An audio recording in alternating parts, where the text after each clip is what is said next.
a covalently bonded compounds, there are four important parameters are there related to a covalent bond or ionic bond. Here four important parameters are first one is bond length. Bond length BL, first parameter. In a covalently bonded compounds between two atoms, how to calculate the length? Generally, this is one atom of an element, nucleus. This is also another atom of an element, nucleus. Here to here it is radius. Here to here it is radius. Both are same atoms, A and A. Now the bond length means a distance between the two atoms which are bonded by a respective forces. Some are by covalent force, some are by van der Waals forces, some are by ionic forces, some are by metallic forces. Here bond length in covalent compounds, these two atoms are same, like hydrogen bond hydrogen, here Cl bond Cl. Now here hydrogen and hydrogen, chlorine and chlorine, both are the same atom. They are the homodiatomic. In this homodiatomic, here to here that is the radius of atom A and another one is radius of atom A. So the distance between these two atoms, A bond A is equals to radius of atom A and radius of atom B. So the definition of a bond length is the distance between the two atoms, which are held by a strong chemical forces. Radius is half of the internuclear distance. This is the internuclear distance. Half of the internuclear distance means here to here is radius. This is the RA and this is the RA. If it is heteroatom like hydrogen and chlorine, or hydrogen and bromine like hydrogen and iodine, hydrogen and fluorine, these are heteroatoms, heterodiatomic molecules. Here hydrogen and fluorine, different atom of an elements are there, like A bond B, that is radius of A plus radius of B. For this, to calculate the internuclear distance, Pauling introduced one of the most important equation yesterday explained to you. That is radius of A plus radius of B plus C into XA minus XB. This is the electronegativity difference between two atoms. And here the C is the constant. Yesterday given for second period elements, its value is 0.08. For third period elements, its value is 0.06 value given. Now here the bond length is generally to calculate the radius of single atom is highly difficult because small in size. That's when a molecule we can calculate the bond length. By using bond length we can calculate the radius. Generally this bond length is expressed in angstrom units, picometers, nanometers, which is calculated by X-ray diffraction or spectroscopic method, or electron diffraction methods. By using these methods, we can calculate its bond length. Based on this, your bond length increase in heterodiatomic molecules with increasing the size of atoms.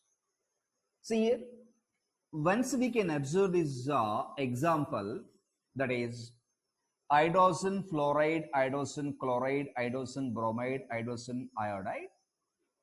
Hydrogen is common. Fluorine, chlorine, bromine, iodine, top to bottom size, what happens? Increases. Whenever size increases, whenever size increases, top to bottom it is fluorine, it is chlorine, it is bromine, it is iodine, top to bottom size increases, bond length also increases. But here hydrogen size is common. Hydrogen size is common here. Same size top to bottom. This is the X and this is the H. HX also. So bond length increase with increasing the size of the attached atom. When our bond length increase, there is an important parameter, that is bond enthalpy relation is there. Afterwards I'll explain. Next. In between two atoms of an elements, number of bonds increases, number of bonds increases, your bond length BL decreases.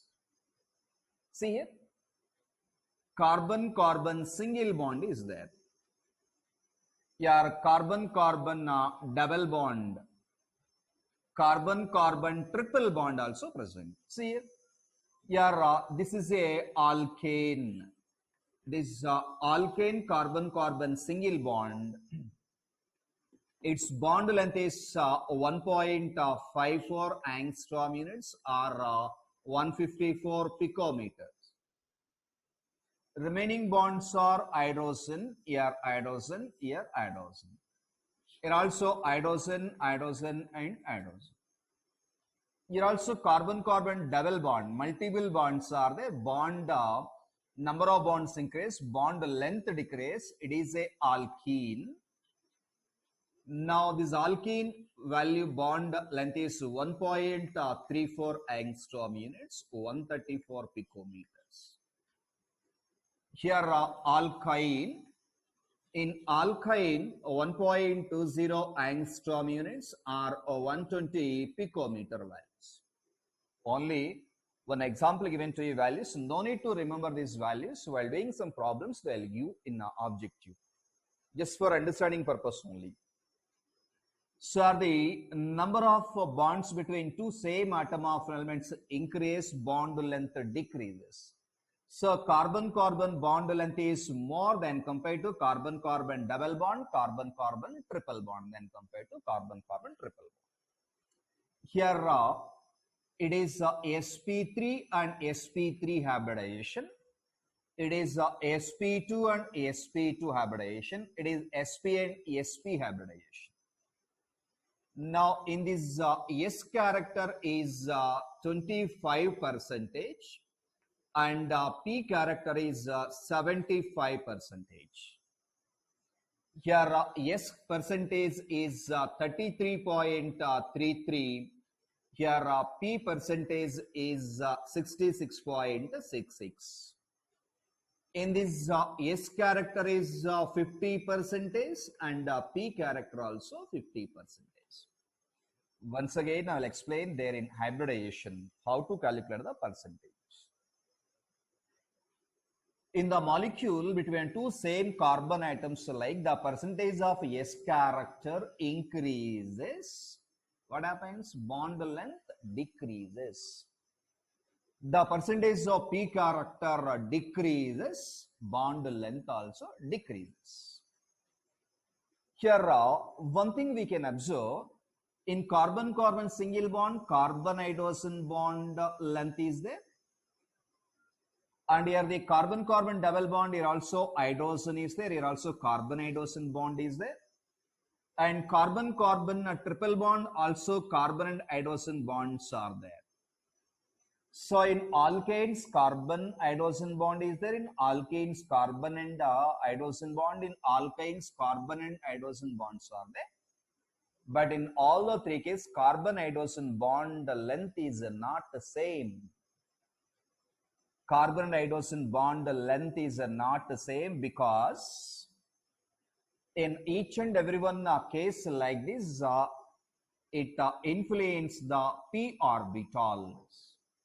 The percentage of p orbital decreases, bond length between carbon and hydrogen also decreases. It influences. That's why your carbon hydrogen in this alkene bond length, alkynes bond length, alkenes bond length, and alkanes bond length is not same. But here carbon and hydrogen, carbon hydrogen, carbon hydrogen, carbon hydrogen. Here there is no comparison. Here carbon hydrogen is there. How much bond length is there? Here also same bond length. Here also same bond length. Here also same bond length is present. Okay. So there is no difference. Here how much length is there? Carbon and hydrogen. Here also same length. Here also same length. Here also same length. But here compounds are different. Carbon-carbon bond lengths are different. Carbon and hydrogen bond lengths also varies. Very, very important concept this is. So in heteroatoms, bond length increase with increasing the one of the atom present in it, top to bottom size increase, bond length also increases. Bond length also increases. Now here number of bonds increase. Number of bonds increase, bond length between two atoms of an elements.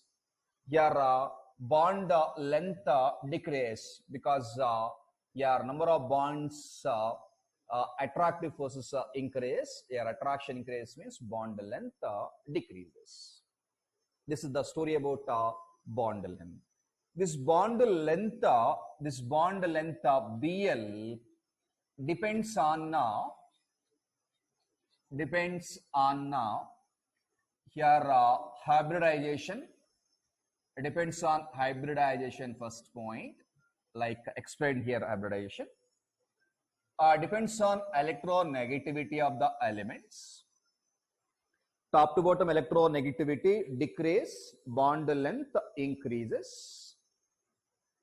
Here some effects are there, that is steric effects, hyperconjugative effects. So these are some important points which influence the bond length.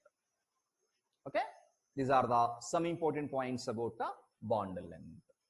Then next one is bond energy. Second important parameter is bond energy. This bond energy also called bond enthalpy. So are the bond enthalpy, B or the bond energy. Also we can use dissociation energy. Your amount of energy required to break a bond, to break a corresponding covalent bond, that is called a bond enthalpy or the bond energy. Here bond enthalpy, amount of energy required means always heat is absorbed. Heat is absorbed. Hence, it is an endothermic process. Endothermic process. That's why this is called a delta H B bond dissociation, bond and energy or enthalpy. Or also we can use bond dissociation energies. This bond dissociation energy expressed in kilocalories and kilojoules. So the minimum amount of energy required to break a bond between two atoms of an element. Wherever here bond enthalpy or the bond energy also depends on number of bonds between two atoms of an elements. In thermodynamics, clearly explained to you about bond energy. Your bond energy in a homodiatomic molecule, that is hydrogen bond hydrogen, converted into 2 moles of hydrogen atom in gaseous state. Here pair of electrons are equally break like this. Homolytic fission takes place. Homolytic fission. Amount of energy required, this is called a bond dissociation energy. That's why it is a positive we can use.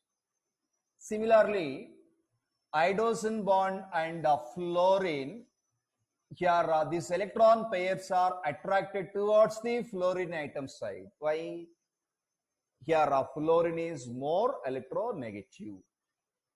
While breaking the covalent bond, pair of electrons are attracted towards the highly electronegativity elements.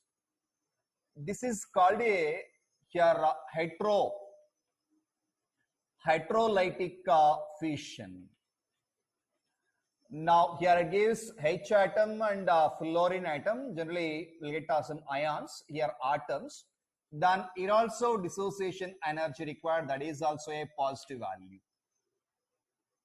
In these two cases, if it is in homolytic fission, bond dissociation energy or enthalpy is less than in compared to the heterolytic fission. Means to break the bond between two same atoms, that is a homolytic fission. Yeah, to break a bond between two different atoms, heterolytic fission, the bond energy, bond enthalpy or the energy in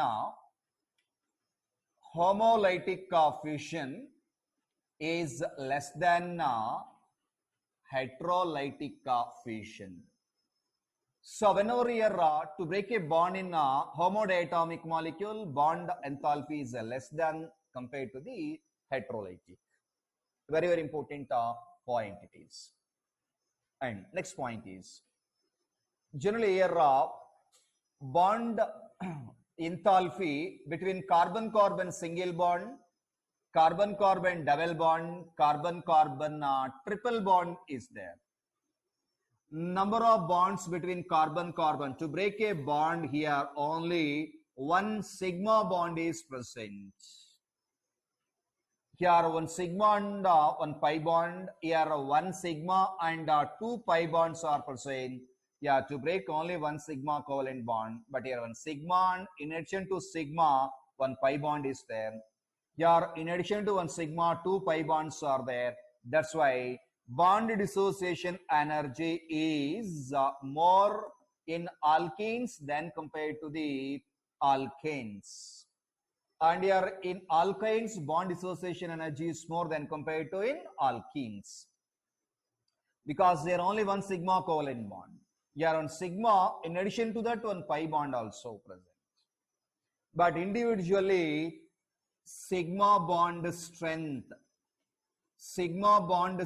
is greater than compared to the pi bond strength. Separately, if we can observe it, to break a sigma covalent bond and pi covalent bond, for sigma more amount of energy required because it is a stronger bond than compared to pi bonds. Why, sir, here more amount of energy required means here also sigma, here also sigma, here one additional bond is present, pi bond. To break that, some more amount of energy required. That's why in a double bonds, to break the two bonds, some more extra amount of energy required compared to the sigma bonds. That's why bond length decreases, bond enthalpy increases.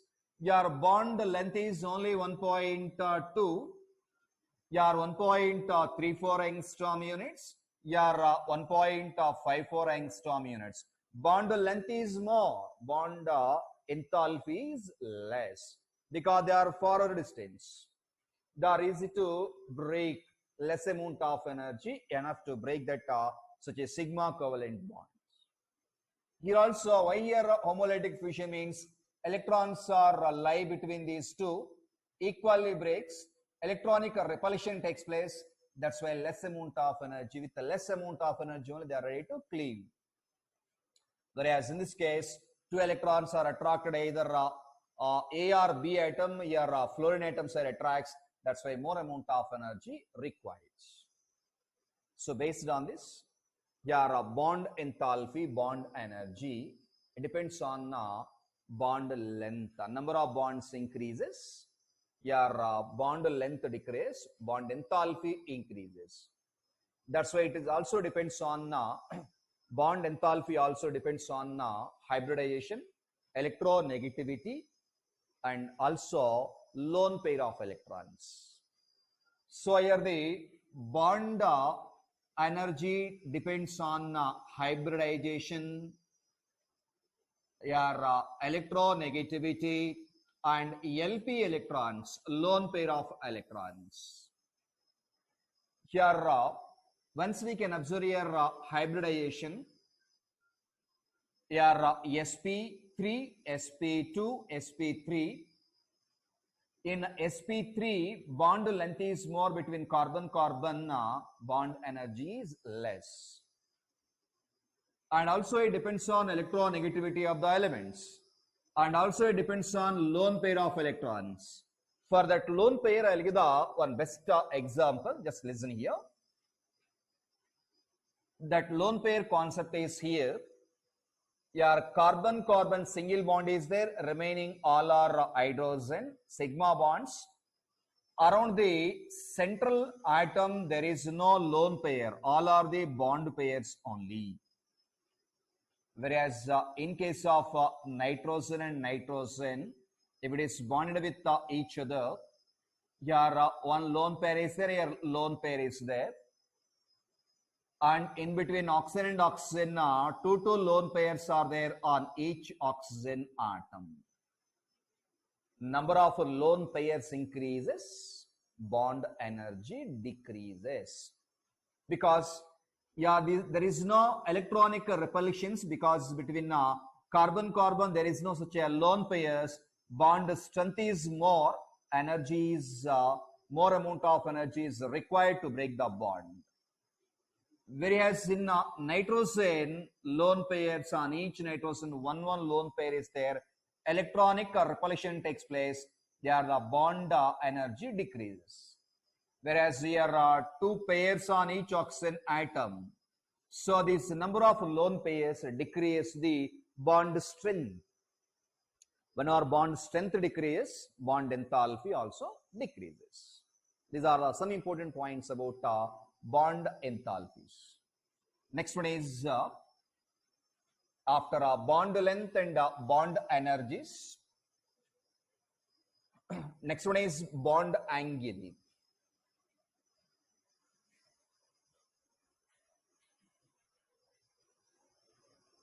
So third one is bond angle. Generally, this bond angle is used for a polyatomic molecules. In homodiatomic molecule like hydrogen, they are in a linear position always.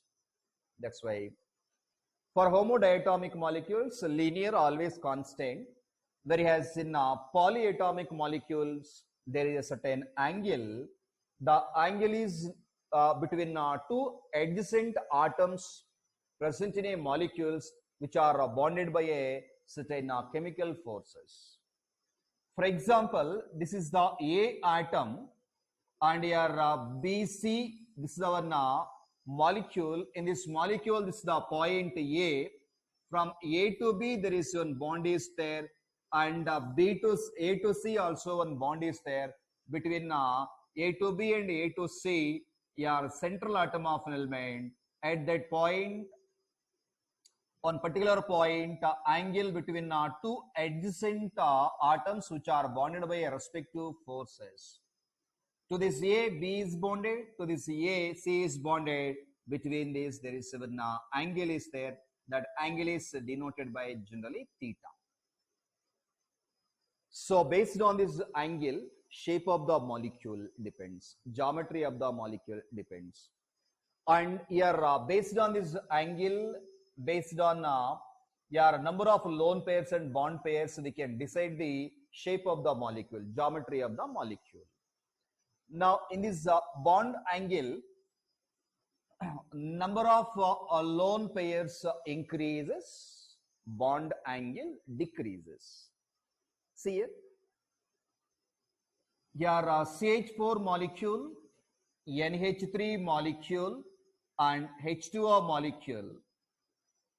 In the CH4 molecule, here are 4 hydrogens which are bonded with one carbon. They are tetrahedrally arranged. There is no lone pairs. It undergoes sp3 hybridization. I will explain later about a story about hybridization and everything.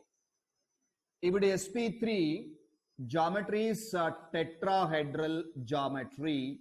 Now bond angle is 109 degrees 28 minutes. In this case, NH3, around the nitrogen, 3 hydrogen atoms are bonded. One is lone pair is present. Now this nitrogen also undergoes sp3. Geometry is tetrahedral actually, but not tetrahedral. Changes to a pyramidal geometry. If it is sp3, bond angle is 109 degrees originally, 109 degrees 28 minutes, but not 109. It is 107 degrees. Now in water molecule, on oxygen atom, 2 lone pairs are there, 2 lone pair of electron and 2 bond pairs. Now this oxygen atom also undergoes sp3. If it is sp3, geometry is tetrahedral, but originally it is not a tetrahedral. It is a V shape or bent shape or angular shape. Now its bond angle here, it is just like A and it is B, it is C. Here there is a certain angle, that angle is 105 degrees. Once we can observe sp3, sp3, sp3 of each central atom of an element containing different atom of elements but shows the same hybridization. Geometries also differs. To explain geometry and bond angle, after this there is a good important concept of VB theory is there. I'll explain that. Now in CH4 and NH3 and H2O molecule, number of lone pairs increases. What happens? Bond angle decreases. So here number of LP electrons increase, bond angle decreases. Very, very important. And also, for a given same central atom of an element, your electronegativity of the element increase, bond angle decreases. See here, Ni3, your NBr3, NCl3, NF3 like. For same central atom of an element, nitrogen, nitrogen, nitrogen is same. But here iodine, bromide, chloride, fluoride, different other atom of elements, halogen atoms bonded with the same central atom of an element. More electronegativity element is fluorine. Now here the electronegativity character is more for fluorine than chlorine than bromine than iodine. Based on this, electronegativity is more. Sorry, for fluorine electronegativity is more. Between fluorine and fluorine bonds, repulsions are more. Bond angle decreases. Whereas in Ni3, here 3 iodine molecules are there. Here one lone pair is there. Iodine electronegativity is less electronegative in nature. Between this lone pair and bond pair, repulsions are less. Bond angle is more. electronegativity increases, repulsions increase, bond angle decreases.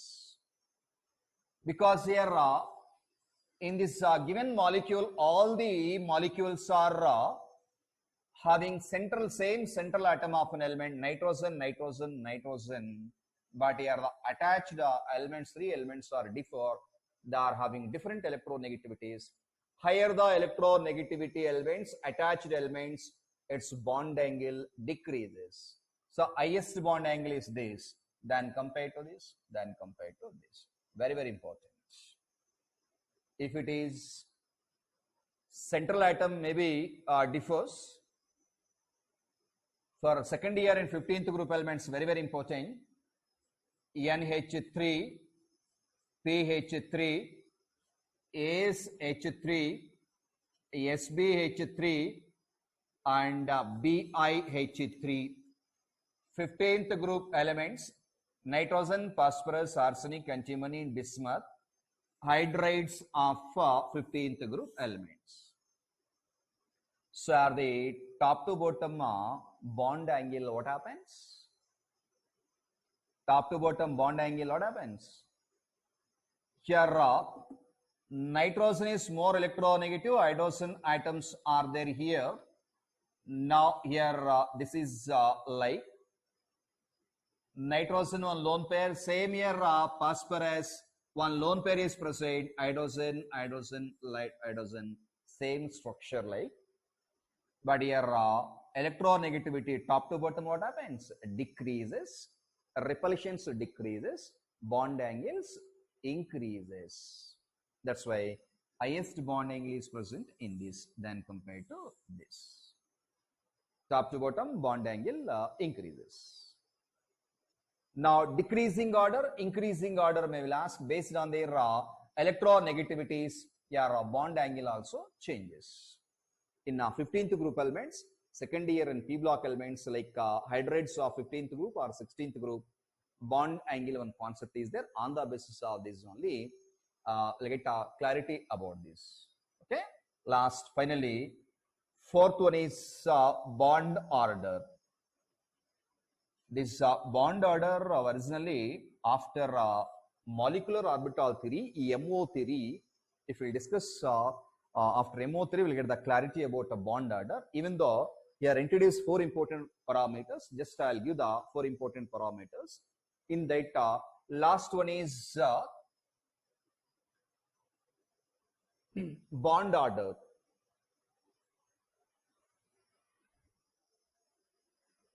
According to molecular orbital theory, MO theory, your bond order BO is equals to 1/2 into NB minus NA. This is.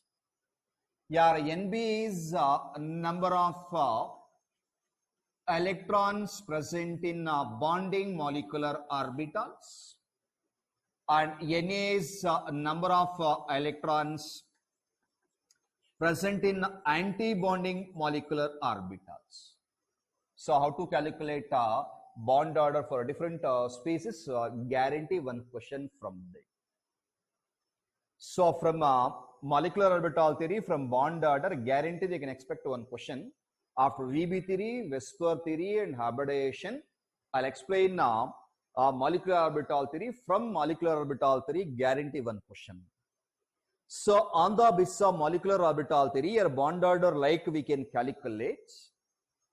By using energy level diagrams, we can calculate bond order. Anyhow, between atom and atom, only one single bond is there. Its bond order is equals to 1. Between atom and atom, two bonds are there. Its bond order is 2. Between atom and atom, triple bond is there. Its bond order is 3 maximum. For a homodiatomic molecules, bond order is maximum 3. So by using this bond order, we can easy to estimate number of bonds increases. Number of bonds increases. Bond order what happens? Increases. So are the number of bonds between two atoms increases, your bond order increases. When our bond order increases, bond length decreases. When our bond length decreases, bond energy increases. So the bond order is correlated with bond length and bond energies. Very, very important concept. So how to calculate this bond order for hydrogen 1, oxygen is 2 and nitrogen is 3. Not only this, for all any species, diatomic or homo or heterodiatomic molecules, based on MO theory, I will explain it. Okay. And also bond order also we can calculate by using resonating structures. So this is based on MOT, molecular orbital theory. But your bond order also calculated by using resonating structures. By using resonating structures, that is bond order BO is equals to number of resonating structures divided by total number of bonds around the central atom. So by using resonating structures, we can calculate its bond order. For example, yesterday for you, ozone molecule resonating structure explained to you. Now here O3 is triatomic molecule. We can write like this. Here 1 and here 1 coordinate bond. Now here 1 lone pair, here 2 lone pairs, but here 3 lone pairs. This is the form 1. This is also we can write like here coordinate bond, here double bond, here 1 lone pair, here 3 lone pairs, and here 2 lone pairs. This is the form 2. These two are called a canonical forms. Yesterday, while explaining formal charge, explained this diagram. In these two forms, how many resonating structures means 2 resonating structures. And finally, here we will get resonating canonical forms. Finally, we will get a resonating structure like this. Don't count this resonating structure. Number of canonical structures means number of resonating structures, not final resonance hybrid structure, divided by total number of bonds around central atom. See here, around central atom, number of bonds, how many? 1, 2, 3. Now here its bond order is number of resonating structures are 2 divided by 3. This is the 0 point. Here 6, 6 and so on. Its bond order is fractional order 0.666 like. Okay. So like by using resonating structures also in examination, if there is a number of resonating structures, we can easily calculate its bond order. Mainly they'll ask in examination bond order by using molecular orbital theory, by using number of bonding and anti-bonding, like BO is equals to 1 by 2 into NB minus NA. This is a very, very important formula. So these are the 4 important bond parameters. Next, very, very important concept is bond polarity.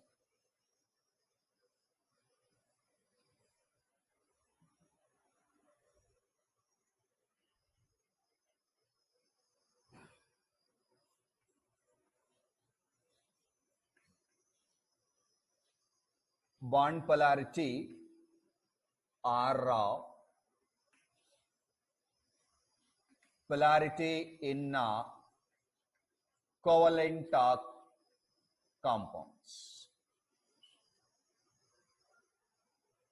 Of this bond polarity or polarity in covalent compounds. Another important concept is dipole moment. Very, very important. See, to explain here bond polarity, we want two important definitions about polar and non-polar compounds. Here, pure compounds, pure covalent, are also a non-polar, we know, non-polar compounds. For example, here two same similar atoms, hydrogen, hydrogen. Here chlorine, chlorine, fluorine, fluorine. These are similar homodiatomic molecule. Between hydrogen, hydrogen and chlorine, chlorine, fluorine, fluorine, electronegativity difference is 0. There is no difference because both are having this fluorine, how much electronegativity value, same fluorine, same electronegativity, there is no difference. Such molecules are called a pure non-polar covalent compounds. Because here bonded pair is equally attracts, there is no poles, there is no development or the existence of the polarities, charges. Here also chlorine and chlorine, there is no such a electron difference, that's why there is no polarity, there is no charges. Whereas here also here fluorine and fluorine, there is no difference in their electronegativity values. They are called a pure covalent bonds or non-polar. Second one is polar covalent compounds. Polar compounds means there is a slight difference in their electronegativity values. Example, it is heterodiatomic molecule. Now between hydrogen and fluorine, which is more electronegativity element? Fluorine. Now the bond pair of electrons are attracted towards the fluorine atom side. And this fluorine atom ready to receive the electron pairs and hydrogen atom ready to donate. Then between these there exists a polarity. Polarity means charge develops. That charge generally partial positive charge and partial negative charge. That charge is denoted by Q, it is. Certain charge develops by attracting.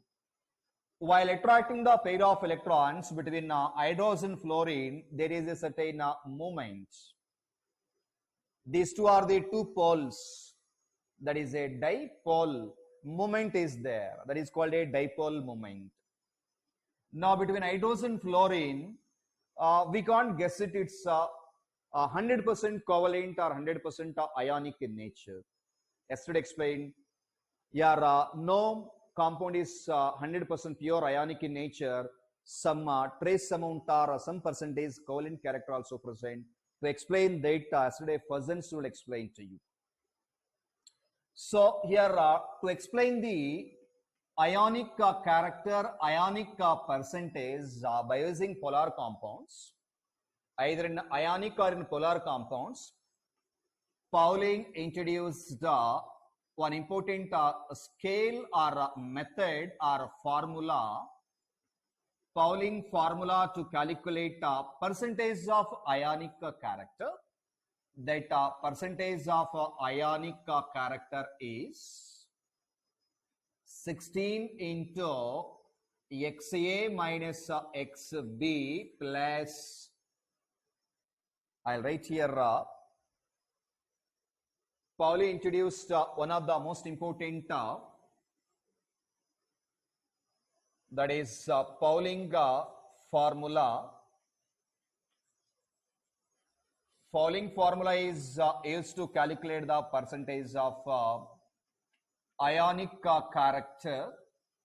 That percentage of ionic character is 16 into XA minus XB plus 3.5 into XA minus XB whole square. One of the most important formula according to Pauling to calculate percentage of ionic character. Sorry, here XA and XB are the electronegativity values of A and B atom of elements present in a given compound. Yeah, 16 is the constant value introduced by Pauling. Difference between A and B, multiply with this, and also multiply with 3.5 into x minus xb whole square. It is very, very important. Here there is no square, only one. Here a whole square is there. Then we'll get corresponding ionic character. By using this, here HF, iodine fluoride, iodine chloride, iodine bromide, and iodine iodide. So are the iodine fluorine, iodine chlorine, iodine bromide, iodine iodide. Iodine is common. Fluorine, chlorine, bromine, and iodines are there. Yesterday, in last class, explained to you percentage of ionic character by using Fusson's rule. For a given cation, it is anion. For a given cation, the size of anion increases. The size of anion increases. Polarizing power, polarizing ability, polarizability increases. Covalent character increases. That's why HF is less covalent than compared to HCl, than compared to HBr, than compared to HI. That's why it is more covalent in nature. It is because the size of anion increases. Polarizability increases, and the charge same, -1, -1, -1, charge is same, but the size increases, covalent character increases. It is more ionic in nature. It is more ionic in nature. This is the increasing order of their covalent. If you can write reverse greater symbol, decreasing of ionic covalent character. Now this is, we can write XA, this is we can write XB. We know they'll give the values of iodine electronegativity, fluorine electronegativity, like all fluorine, chlorine, bromine, iodine values they'll give, and we can substitute here, we'll get the percentage of ionic character. But according to Fusson's rule, directly it is more ionic than compared to this. Electronegativity difference is greater than 1.7. In this manner, by using Pauling formula, percentage of ionic character we can calculate easily.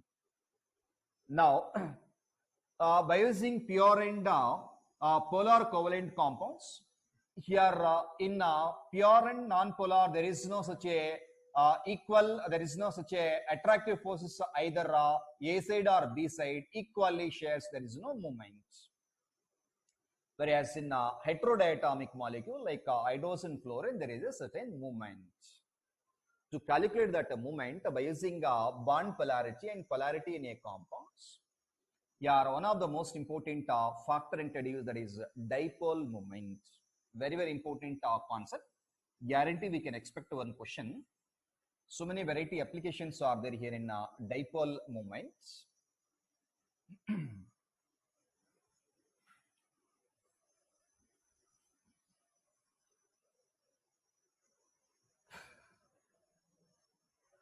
Generally, why the term is introduced dipole moment means between two atom of an elements. These are the different atom of an elements. It is less electronegative element. It is more electronegative element. Then immediately this bond pair of electrons compulsory attracted towards where it is a attraction is more attracted towards itself. Electronegativity definition we know, it is the capacity of an element has the tendency to attract the shade pair of electrons towards itself.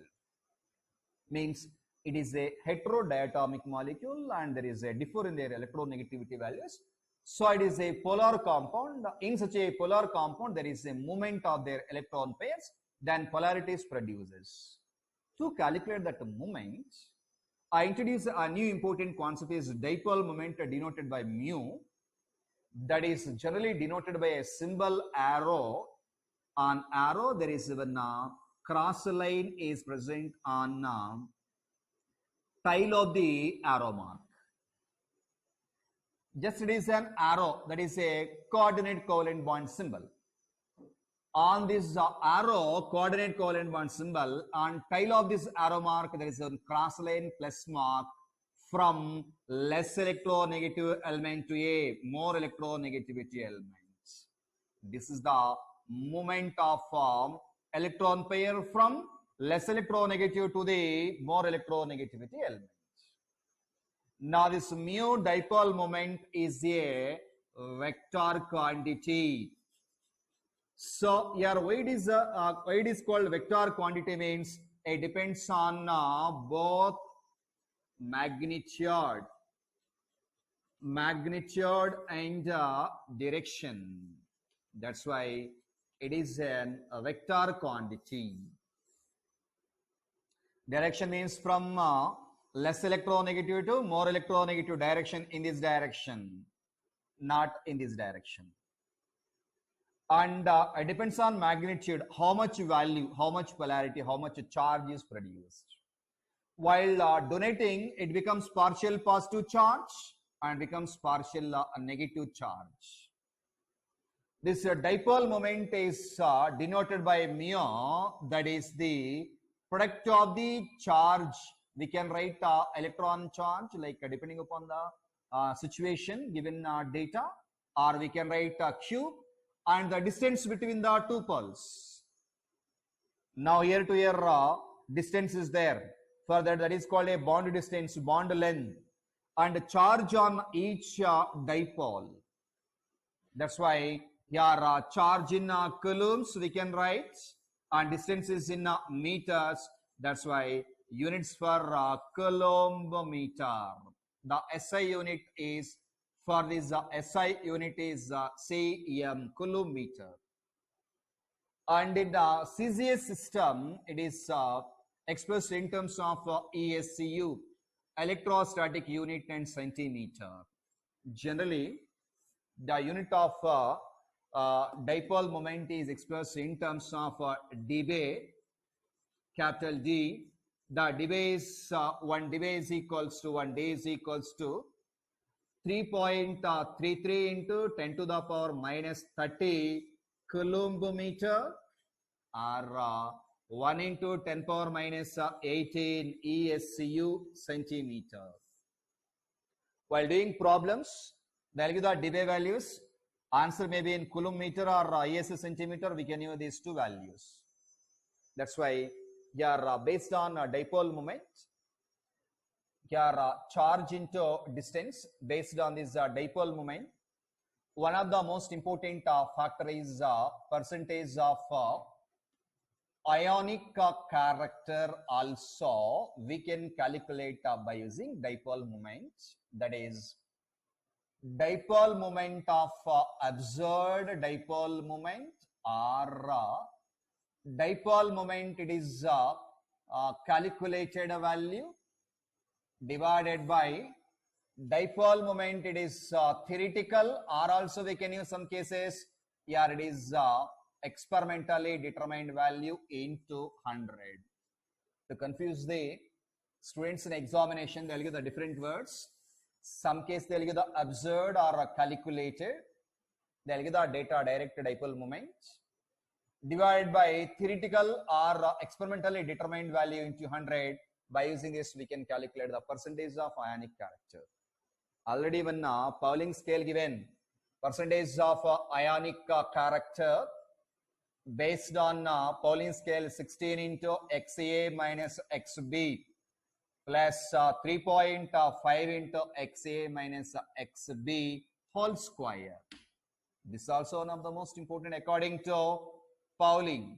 This is according to the dipole moment. Based on the given data, we can use related formula.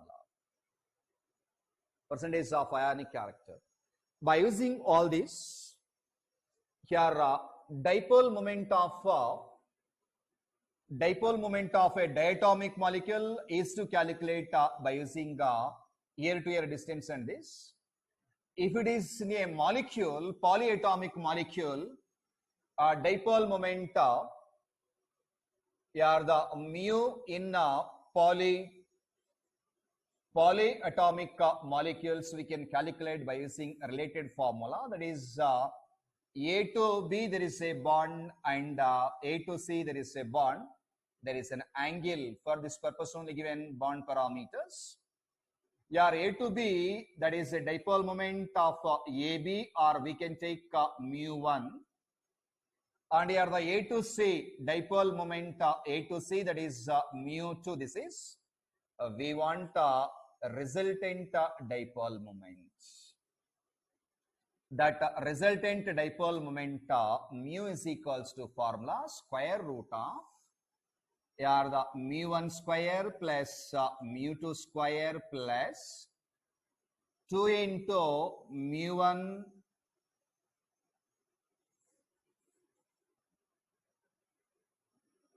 2 into mu1 mu2 into cos theta. They'll give the values, cos theta values. So based on the related concepts, based on these angles in a polyatomic molecules, they'll give the dipole moment 1, 2, like, and theta angles also they'll give. Based on this, we can calculate the resultant dipole moments. By using all these, there is an important concept, examples, applications, and conclusions are there here. Your dipole moment is directly proportional to the electronegativity and directly proportional to the number of lone pair electrons, inversely proportional to the bond angle theta. These are the three important conclusions. Based on these three, we'll discuss tomorrow about these dipole moment applications. We'll start a new concept in next class. Here, note down here, important thing is, here theta is maximum, mu is minimum. Here theta is minimum, angle is minimum, mu is maximum by using this relation. Okay, so with the help of these important conclusions based on dipole moment, in next further class we will discuss some applications and we'll start a new concept VBT and Westphal theory. Okay, thank you.